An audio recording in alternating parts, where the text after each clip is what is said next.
Good morning. Loretta Parham is the 2017 Association for Colleges and Research Libraries Academic Research Librarian of the Year. She began her career as a school media specialist and then progressed to leadership positions with the Chicago Public Library and the Carnegie Library of Pittsburgh. Her academic library career began as director of the Harvey Library at Hampton University. And for the past 13 years, she has been the chief executive officer and director of the Robert W. Woodruff Library at Atlanta University. As a model of a library that shows exemplary service in supporting the missions of its institutions, the Woodruff Library achieved the ACRL Excellence in Academic Libraries Award in 2016. Loretta is the co-founding director of the HBCU Library Alliance and is founding board chair. Through her transformative and visionary leadership, the historically Black colleges and universities in this consortium have benefited from several Andrew Mellon grants, which have enhanced library services related to leadership, photographic preservation, digitization services, and faculty research support.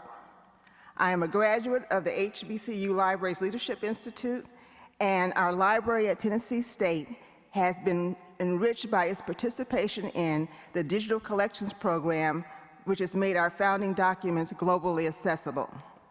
Among her many contributions to our profession, Loretta has served on the ACRL Board of Directors, is a member of the OCLC Board of Trustees, and the ALA Committee on Accreditation.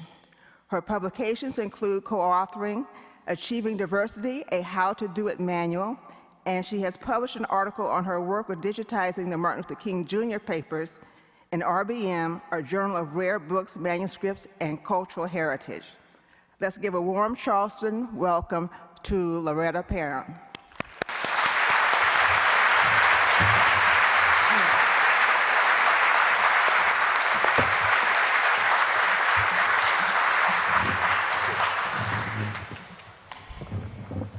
Well, good morning. Someone asked me earlier, they said, I think it was Glenda, had I attended the Charleston conference before? And I must say, unfortunately, never, ever. I've had plenty of colleagues who have attended, and perhaps several out there today, but I will be back. So, also, when I come to this hall, my goodness, don't you just want to stand up and sing? It's my moment. So I'm just going to talk, I have this speech, but I don't know if I'll stick to it. I'll tell you that ahead of time.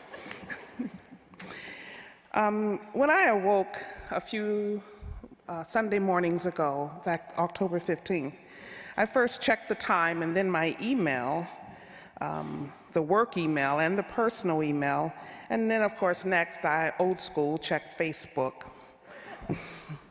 Thanks to Jim Neal, our current president of ALA, who one might think really has too much time on his hands because he just really shares tweets and clicks a lot of information. But he seems to be able to do that, and he consistently shares with other people like you and I that are passionate about what we do. And he forwarded a link to what is now, I think, the infamous USA Today careers article that cited the 8 jobs that won't exist in 2030. I'm sure several of you saw it, and several of you probably also saw the reaction of our colleagues professionally to that article. But that article, it listed the following jobs: social media manager, word processor, travel agent, telemarketer, receptionist, cashier, paper boy, and paper girl. And at the top of the list, number 1 position, librarian. The rationale for the listing of the librarian position seemed only to be based upon the surveyed public dislike for books and their preference for e-books, as if we couldn't make that migration. The position of social media manager, which was number 8 on the list, was justified with reasoning that said the popularity of social media itself will force out the managers because the public is becoming expert in using media. I hope you all responded to the USA Today article. I think it's extremely important. When I joined this profession in the 70s, The big conversation professionally was intellectual freedom. It was the value upon which we all hung our hat on. It was a value that we were passionate about and that drove us to do our work in community. And I look forward and anticipate that this next generation, current generation of emerging leaders within our profession are also going to make their voices heard and known around issues which are important to this democratic country. So true enough, our environment is changing, has changed, and will continue to change. In John Palfrey's book, Born Digital, he says that librarians are focused on the pool of traditional knowledge, books, journals, case studies, and should focus more on helping others to manage the rivers of digital information that they encounter every day. This change in mindset means something has to change, and much more quickly in our libraries and information centers than it currently is doing. Those rivers, that drowning in information that is characteristic of the digital age, demands a librarian, a professional that is current in the industry knowledge, fluent in communications, and knowledgeable of a number of specialty hard skills. It is less about integration of technology and more about helping students and faculty of the academy to stay afloat and swim vigorously down those rivers of digital information.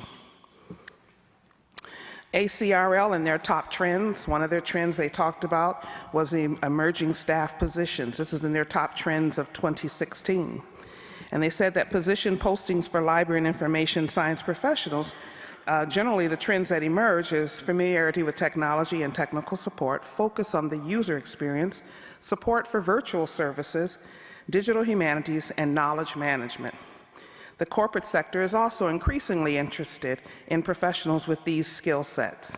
Add to that collaboration, teamwork, and communications. EDUCAUSE, which is the organization of IT individuals in higher education, in their top 10 trends for 2017, also cites sustainable staffing. And they say ensuring adequate staffing capacity and staff retention as budgets shrink or remain flat, and as external competition grows is extremely important. They cite many risks, but one such risk is trying to lead a 21st century IT organization with support from a 20th century HR organization.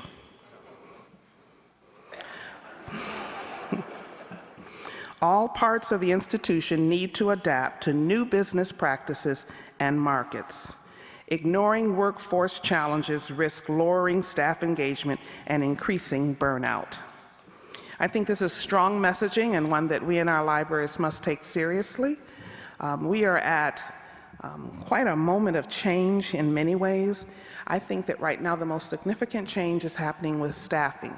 Who is doing the work? Who's the right person at the right time in the right place? Who we are hiring, who we are retaining, and what kind of leverage we have to do those things. But as technology changes, so does the audience and our constituents as well. We know about the baby boomers, and that's me.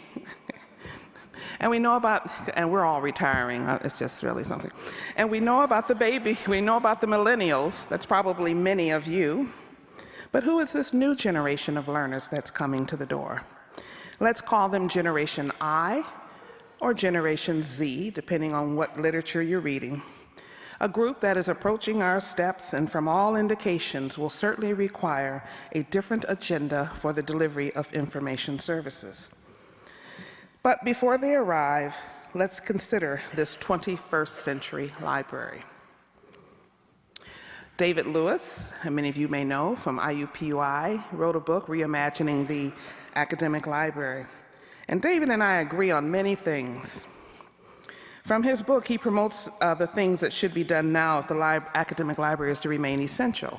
He talks about retiring our legacy print collections now. We should be able to continue our reliance on research libraries that continue to commit resources for storage and access to legacy print collections. That's my belief. At the college library, at anything other than an ARL, we need to rely upon them to take care of those print collections and use our resources and our effort and our time and our space to really deliver to this generation in a way that they will expect. We need to develop a space plan as we repurpose space after we've freed space from the print materials. We need a materials budget strategy to manage the changing business model as it's related to publishing. We need to support local scholarly content. I'm probably preaching to the choir here. And more, we need to commit to special collections and make the investment in its staff, collections, processes, and systems. I believe in that strongly, particularly being in the environment in which I come from at the Atlanta University Center. And I should pause and tell you who we are, and I'll do that in a second. Okay. I'll come back to this committing to special collections. We should also infuse the curriculum with our knowledge and skills, and we should know our library demographics, who is working with us and what their skill sets are and what their qualifications are. And then we need to hire talent to fill in the gaps. We need to get the library's culture right. The library organization should be prepared to change, take risk, innovate, and have in place proactive plans for our operations. And we need to support the network of library services out there. And finally, the academic library and its leadership, we need to sell the change, share the success with our stakeholders, and we need to do it over and over and over and over again. That's probably the most common, one of the more common speeches, or I shouldn't say speeches, one of the more common remarks, comments that I'll make in my own environment. Staff will come up with some wonderful initiatives, a wonderful program, and working with faculty, as precious as they are, they will share this information and send it on to faculty, and then they wait. Well, we know what that means. I cannot say it enough. You cannot. I am not in denial about the popularity necessarily of library with some individuals. I think that whatever it is we want to sell, we have to do it not once, not twice, not 3 times, not even 4 times. We need to sell, promote, and market repeatedly, over and over and over and over and over and over and over and over and over again, until our constituents say, aha. Because once they come on, as we all know, once they discover us, we've got them for life. So who are we? I'll say that for you before I go on. There, that's wonderful. I am CEO and director of the Atlanta University Center. It is a consortium of 4 independent colleges. They are all of them are historically black colleges and universities, which means that they were established for purposes of educating freed slaves and African Americans. Most of those institutions which constitute the HBCU were founded in the late 1800s. The institutions I serve, many of them were founded 1868, 1870s, 1890s. All 4 of the institutions I serve, Spelman, which is a women's school, Morehouse is a men's school, Clark Atlanta University, which is a research level institution, and then the Theological Center, which houses 6 seminaries. They are all independent of one another. Many years ago, they came together and said, let's save ourselves some space and time and create a shared library. The brilliance is overwhelming to me. These presidents decided to do that, and in 1981, they took all of their individual collections and all of their staffs in those buildings and put them in one space. They built a new building, the building I'm in now, 220,000 square feet, and put all this material and these staff in there for this shared library. And the library operated very well for several years, many years. And then it didn't, because the library director was reporting to provost. Now, love those provosts, but if you report to more than one, that can be a problem. So it really became, it got so bad that vendors would not even acknowledge a request for orders because they didn't, they weren't sure when they would get their check. The staff, the students, and the faculty did not look to the library for services. They looked across the street. So they became vicious users of the collections of the Public Library of Georgia State University, Emory University, Georgia Tech, and others around us. Finally, SACS, which is our accreditation body, the Southern Association of Colleges and Schools, kind of dinged a couple of the institutions at the time of their reaffirmation. Well, that's enough to get the attention of the presidents. And so then the presidents sat down together and they commissioned a group to do a study to make recommendations for improving the library. That particular study was called the Frey Report because it was chaired by Billy Frey, then provost of Emory University. And on its committee included Deanna Markham and Joanne Williams and Jim Williams and someone else I'm forgetting right now. And they came back with 8 strategic recommendations. And among those recommendations, the most important and the most transformative were 1, to incorporate the library as its own entity. The second was to improve the funding stream. And the third was to recruit for sustainable, stable leadership. Now, there were 5 other very important ones, but for the purposes of our communication today, these 3 stand on top. Incorporating the library as its own entity meant that the library director, and thus the title CEO and library director, really ran our own company. I like to say we buy our light bulbs, we hire the staff to put the light bulbs in, we decide when to change the light bulbs, what kind of light bulbs they are, and when to take them out. So use that analogy across all aspects of operations.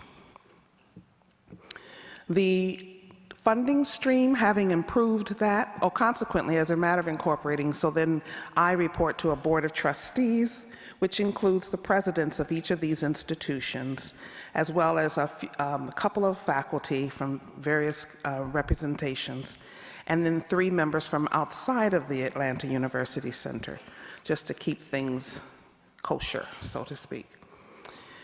In terms of the funding stream, we have this wonderful strategy. I just love this. You know, when I go back to work, we're going to have our budget meeting. My budget for the next school year will be approved in this December.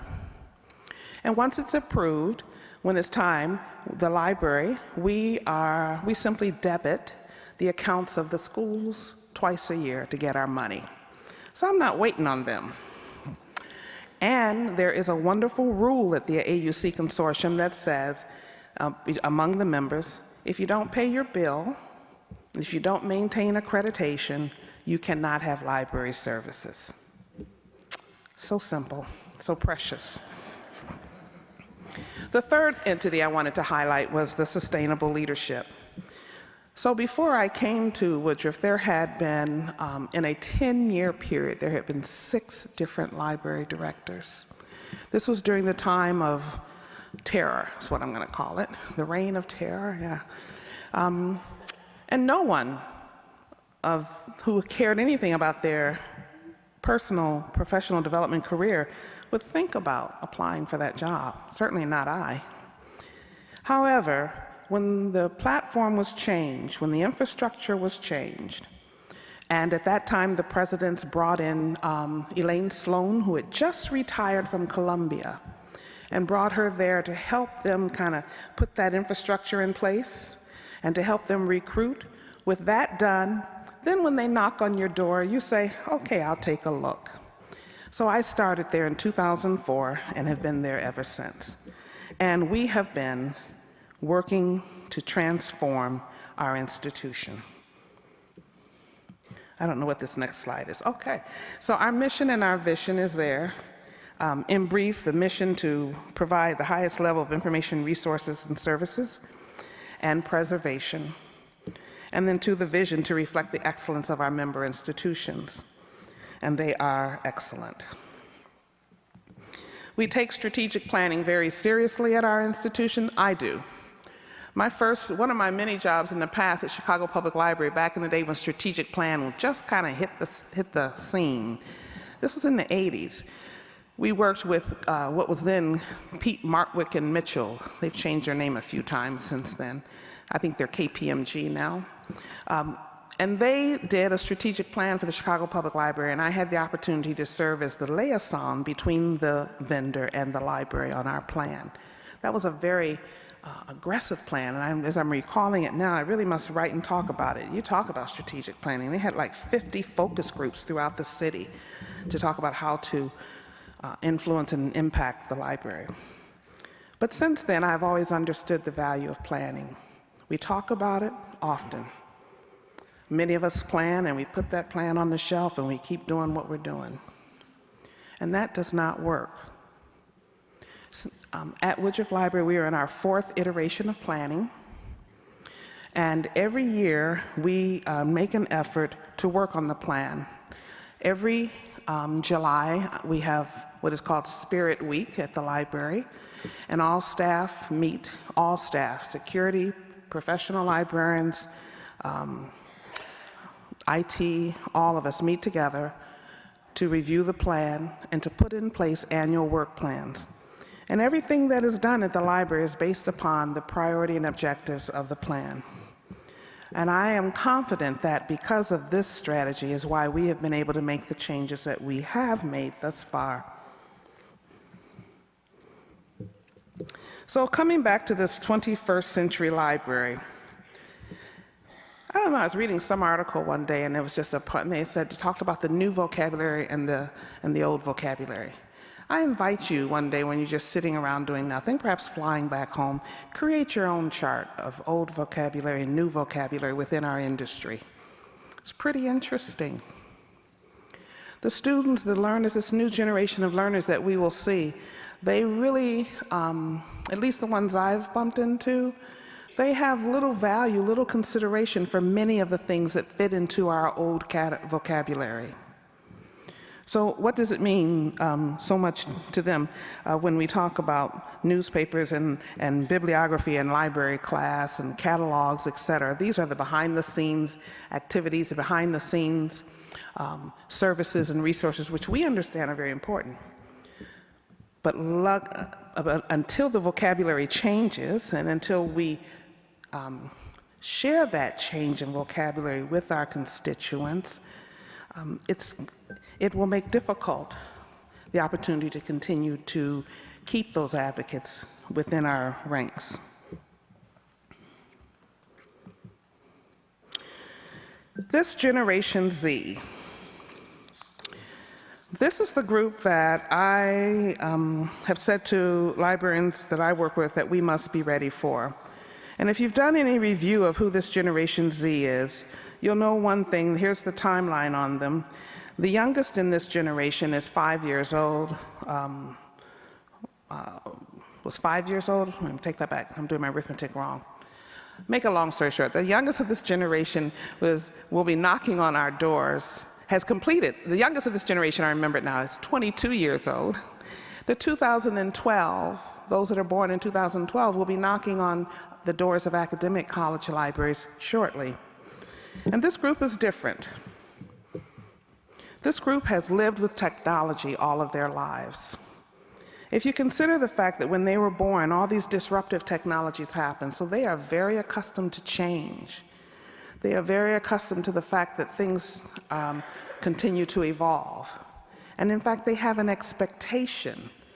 What the particular service or resource that we share with them today, they really are expecting us to come out with something different next year, if not sooner. Perhaps on the other side of it, we're thinking, okay, I've introduced this, now I can rest for 5 years or so. I don't think so. They are characterized in some literature accordingly as being phygital. That is, they've always had tools in their hands to identify, enhance, and distribute to the world their own personal brand. So they have physical and digital mixture. On the second one, Hypercustom, they expect the world to customize for them. They have always had retailers responding to their needs and their behaviors. So think of Instagram, Amazon, Google, etc. In college, they will want to customize that experience, picking their own degree, determining how to complete an assignment. They stop and they learn only as needed, so it is not just in case, it is as needed. And they hit pause and play based upon the rate of comprehension of a given task. They are realistic. Their experience has been lockdown drills and active shooter policies and terrorism at home and online. For baby boomers, our experience was tornado drill in the hallway of the school. This generation sees the result of not protecting things like climate warming, lead in water, chemicals in food, and they've never seen the government collaborate during their lifetime. Life is real to them, and they don't want to wander in this land of possibility. FOMO, they have a fear of missing out. Some of us have that disease too. So you know what that is. Always, always, always personally swiping all the time. Swiping of the phone screen to check for incoming information, friend chat, grades, teacher feedback, fashion, celebrity news, weather changes, always signed on, information always a click away. And unlike other generations, this generation is totally dependent on this. They do not know a world where anyone is not connected. Now, my granddaughter, aside, is at home. I took her phone away from her last week because she told me a lie. And I told her she couldn't have it back till November 30th. She is just distraught. Oh my God. And as I was leaving to go to the airport yesterday morning, she woke up early. They had no school because of Election Day. She woke up early and she sat on the sofa at the door and looked at me with the most pitiful puppy-like look, as if, Grandma, surely you're not going to leave town and not give me my phone. But to make sure, I took the phone and put it in my car that I left parked at the airport.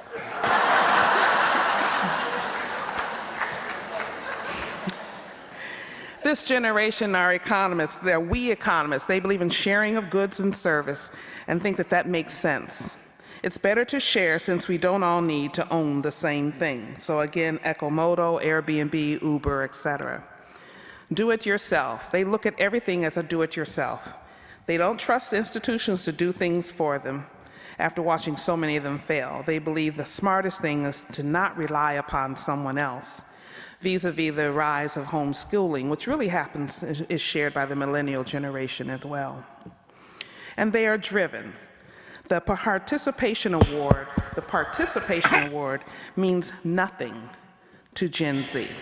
10 minutes. Thank you, Anthony. That was for millennials who were more about effort and not outcomes. Reality is a factor. Gen Zers understand winning and losing, but they want to know why they lose so they can win the next time. They have not had to grow up to technology. They grew up with technology. They didn't have to accept it. This generation expects it. I think to go on in this, to be able to satisfy this hunger and this expectation, we will need to change how we're doing and what we're doing in libraries. We will certainly need to change, let's see where we are. We'll certainly need to change, for example, the mix of library staffing. Perhaps we need to have fewer support and student staff and more professional staff. We need to change in the mix of professional staff, more with special skills, technical, fewer generalists, and more without the MLS. I know in my library, to get some of the work done that I need to have done, I am going to have to turn and bring in some individuals, professionals, without the MLS. I'll also note, if you will pay attention to what's happening in the library and information schools, yes, the library name is going away from many of them. Information science is more prominent. And also the introduction of the bachelor's in information science is becoming popular. That student who has that bachelor's in information science has a place, certainly in my library. And of course, salary expectations. They're continuing to go up. This new group is demanding, they know they're in demand, and they are asking for more and more and more money. So we have to reallocate and rethink how we are operating. So I'm going to skip over a few things because Anthony told me I just have 10, probably 9 minutes left now. So I'll skip some stuff.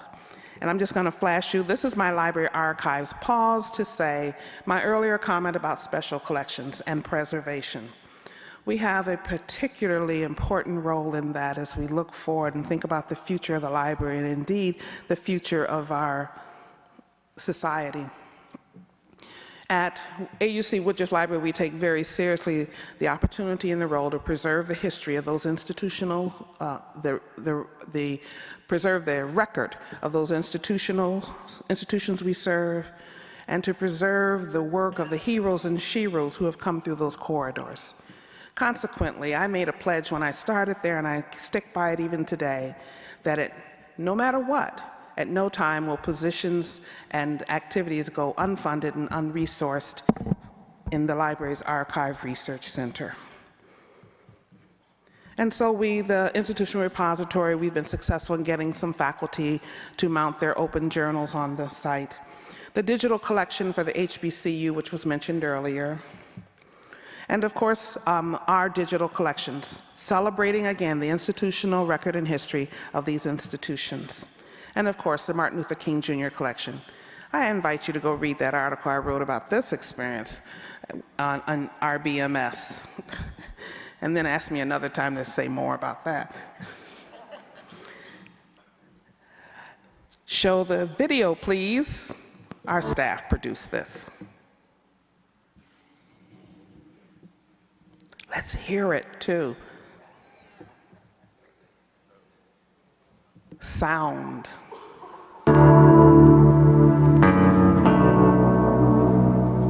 You know, greatness is in the foundation of this library.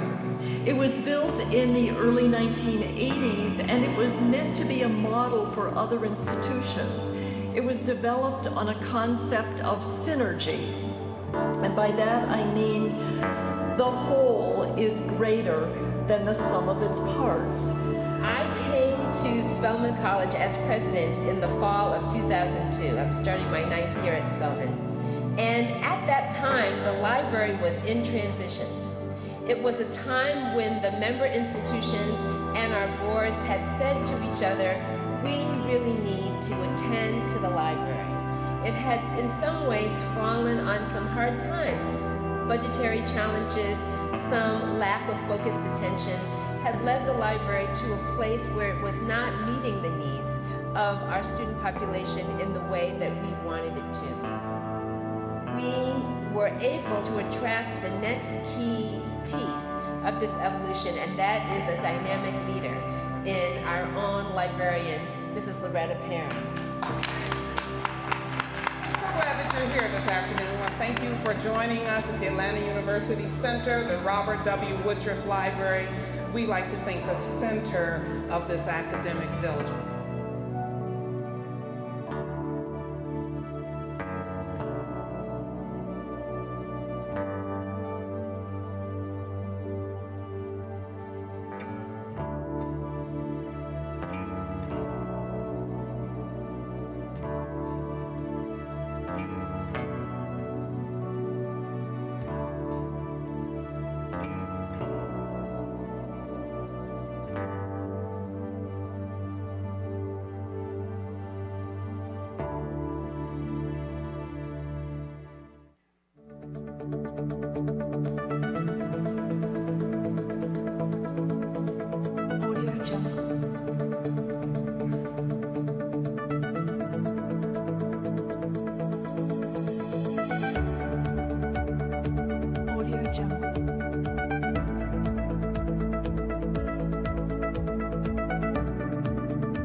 Greetings, AUC community.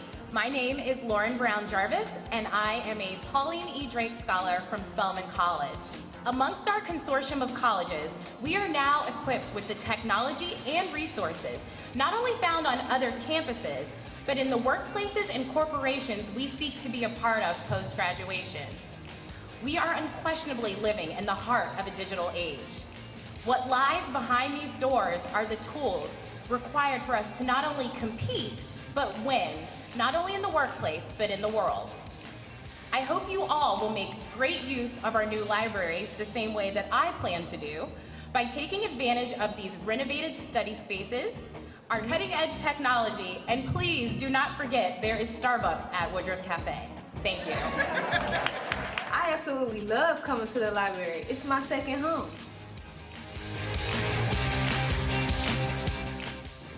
As an adult learner, I appreciate the fact that everything I need is here.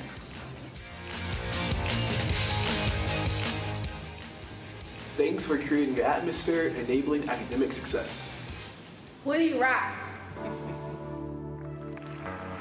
Today we celebrate our selection as the Association of College and Research Libraries 2016 Excellence in Academic Libraries Award winner in the University category. We've also garnered awards and recognition for our website, marketing material, and architectural design.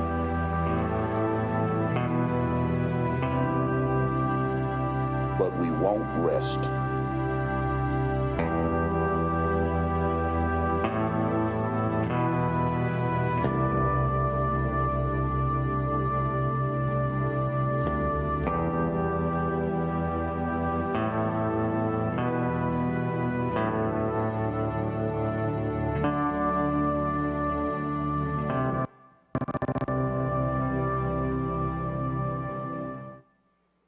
Thank you.